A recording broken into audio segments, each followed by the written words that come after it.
Well, good morning, traders. Here's your weekly dose of markets, and it's Monday, the 27th of February. So we're almost at month end, short month in Feb. So this is almost the last day of the month. Let's have a look at the majors, and then we'll go through a few other things. First of all, let's have a look at the dollar index, and this will inform all the rest of it. And we've now reached a really important level at 105. And you can see it's the top of this resistance level here. We haven't quite reached the 38% Fibonacci retracement or these two moving averages, the 200-day and the 100-day moving average. So there's still some space to go, but we are at this important resistance level, this red line that we're right at the moment. And you can see that it's key resistance going back some time. This is into 2022, key support over there, support over here, resistance there. So it's a really important level. And I suppose we might falter here for a bit. My view on dollar index is that we're probably going up to 105, maybe 106, 107, that sort of region, and then maybe even up to 109. So I don't know how far we're going to get up here before having quite a reasonable sized pause, and it might be where we are today. I don't think so, though. I think you can see some acceleration in this move upwards. We've got those very enticing moving averages just above us and the 38.2% Fibonacci retracement level. So I think we'll try and reach there, which means from 105 to 106, not quite 106, 105. That's another 100 points, which means a 1% move, 100 pips on the euro and the pound and so on, further to the side that they're moving towards right now, and that's down. Having said that, we are at this level. It's a really key level. We might get some bouncing around, and we could see a retracement on the dollar index by, I don't know, 0.5%, maybe 0.75% down into some of this region here. But I don't want to go below yesterday's candle. When I say yesterday, I mean Friday. So the low of that candle is at 104.30. We don't want to go below there. We want to maintain this bullish momentum, which is beginning to accelerate. Friday was a big day up. Let's see what we can get. Assuming all of that comes into place and we don't retrace more than half of Friday's candle on the dollar index, means we shouldn't get more than a 50-point pullback on euro and pound. Having said that, let's have a look at the euro and the pound. We're going to focus predominantly on currencies today. This is where my main interest lies at the moment. Here's the euro. Euro is approaching 1.05. We haven't got there quite yet, but it's heading towards that way. And if we get to 1.05, that's a pretty key level. It's a round number. It's a half round number too. And it's the low of this previous support here. Once again, that's only 50 pips below us. And the dollar index has room to go 100 pips or more upside. So we might get a little retracement on the euro today. Those, I think, would be good opportunities to sell. Perhaps a 50 pip retracement, which would take us to 106, somewhere around there, maybe 105.80, 105.90 for a move down to 105. And when I say 105, I mean 1.05, just saying it to be more fluent. And then the major support on the euro is down here at 104, 104. I can just pull this line down and you can see why. It's that red line there, previous support on two occasions, resistance, a consolidation zone, and it's also where the 200-day moving average is. So that's my target, 103.50 on the euro. We're at 105.50 now. That's 200 pips below us, and that'll be more or less where the dollar index is heading towards the upside. We just need to be able to break through this current support at 105 today and not do too much damage to the upside. So any rallies on the euro, 30, 40, 50 pip rallies from where we are currently, and currently we're at 105, 105.50, call it. So if we can stay below 105.60, 105.80, 90, 60, good place to sell the euro for a move down eventually to, well, first of all, down to 105 and then down to 103.50. That's my strategy on the euro. And all the rest of the majors will follow suit. I'm not going to talk about the Canadian dollar pairs, the pound and the Australian dollar, etc. You can do your own analyses on there. A couple of interesting ones here on the yen pairs. The US dollar, Japanese yen, I think we've got some more upside. I'm going to start to perhaps try small short positions. The reason is because we've got a Fibonacci retracement that we're at right now. Remember, if we're expecting that, this is a weekly chart on the dollar yen, if we're expecting the dollar index to go up, dollar yen makes up a big portion of the dollar index, this is going to go up as well. We're at the first Fibonacci retracement level of 38%, and that's at 136.30, and we've got space to go up to 138.80, that's call it 139, somewhere around there, and then we've got another one at 142.50.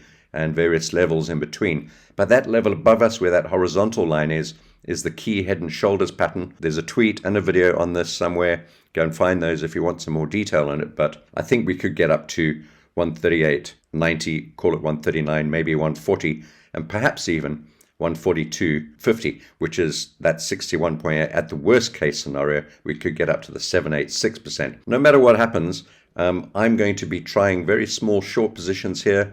We're at the 20-week moving average. I'm going to also place a hedged position, one long, one short, and I'll start to take off the hedges. I'm going to do a video on hedging at some other stage, but it's a good strategy to hedge on this currency pair. If you're feeling like, because we're at important resistance right now, because the yen is probably likely to have a better chance of strengthening against the dollar than the other currencies at the moment, we might want to be trying small short positions here, but we might not be convinced of it, and therefore it's quite a good idea to put a small short position on and put a hedged position on, and we can start taking the long side of the hedge off or adding more hedges on as we go up, and therefore taking advantage of the move in both directions. And there goes my phone. That's the way we're going to play that one. The other one I want to look at again is Australian dollar yen, and I've done plenty of videos on this already, and there are plenty of tweets on it. We're looking for a move down. I'm still short on this. Any rallies on Australian dollar yen, opportunities to sell. We want a retest of this upward rising channel bottom, and then we want to get down to about 80. So that would be around about the 90 level, and then we want to get down to 87, and then we want to get below there eventually,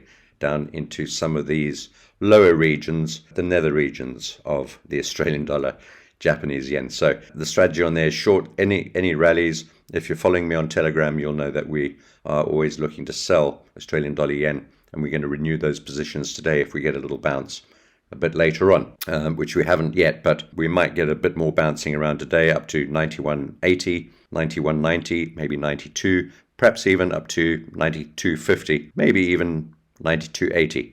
We'll be looking to sell Australian dollar, Japanese yen into those levels there. And then S&P and NASDAQ, I don't want to talk too much about that today. Haven't really had a good chance to analyze these yet. I suspect that we've now pulled back. We've done our correction. Again, I put a strategy up on Friday on video and on Twitter and in my Telegram group. We sold up here somewhere. We waited for the move down. We bought at the bottom, and it's now moving back up again. And I think we're heading back upwards, and that this trend line and this 200-day moving average is likely to hold. So any dips today down to, 139.50, back again to that level that we bought at on Friday, 139.50, 139.30, where the 200-day moving average and the trend line and the 100-day moving average and the descending downward trend line, which is now broken, which was resistance, is now support. All good areas to look to buy. S&P 500. And for those of you who are extremely bearish on the stock markets, like everyone in the world, basically, I think there might be some surprises in store for stock market bears. I'm not too sure that we're going to be collapsing anytime soon. It's a bit like the beach ball scenario. There's so much news, so much pressure, so much weight on these indices, so many reasons related to inflation and the economy that these should be moving down. We've got spending, we've got maxed out credit, we've got huge inflation, we've got dollar rising, we've got everything going on, looming recession, and you name it, all weighing upon these indices, and yet they don't want to go down. So what can't go down must go up. Gold and silver, and I did a video on palladium. If you're interested in palladium, go and have a look. There's a video, I'll link it to the end of this video. So gold, silver and palladium, generally I'm bearish into below 1,800 on gold, maybe 1,750, maybe 1,780, maybe even lower, I don't know. If you're looking to trade gold today, I wouldn't be buying at this stage at 1,810. I'll be looking for a move below 1,800 and into the high 1,700s and maybe the mid 1,700s. I think silver will follow suit. You can see where the support levels are. We've got one just below, one at $20, $20.20, $19.20, $17.60. That's the low of this whole move down. Silver might even see a lot more weakness. I don't know, but a lot will depend on the dollar. A lot will depend on the various factors affecting silver, which I'm not actually up to date with at the moment. But gold will move down into sub 1,800 levels, we've got these two moving averages, the 100-day, the 200-day, and this 50% Fibonacci level at 1780. And then we've got 1750. Remember, these moves often go further. These pullbacks, retracements, momentum-based moves often go further than one would expect. Most traders, particularly retail traders, get surprised by the extent of moves in one direction or the other. Markets don't change on a dime very often. Sometimes they do, but not all the time, not most of the time. Once you get a move going, some momentum building up, and if I just eyeball that, it looks to me like there is a bit of increase in momentum downwards. Yeah, we got a downwards trend line, but we're moving away from this downward trend line. A good way to determine acceleration, if you want to, is to draw the trend lines and then just look at how far we are away from the trend line. In other words, when was the last time we pulled back to the trend line on gold? This is the trend line, and for the last 3 days, we haven't even come back to the trend line. So we're accelerating downwards, and as I said, these moves can go further and faster than we expect, and they often do. If you like this content, please feel free to like the video, and why not subscribe to the channel. Take care.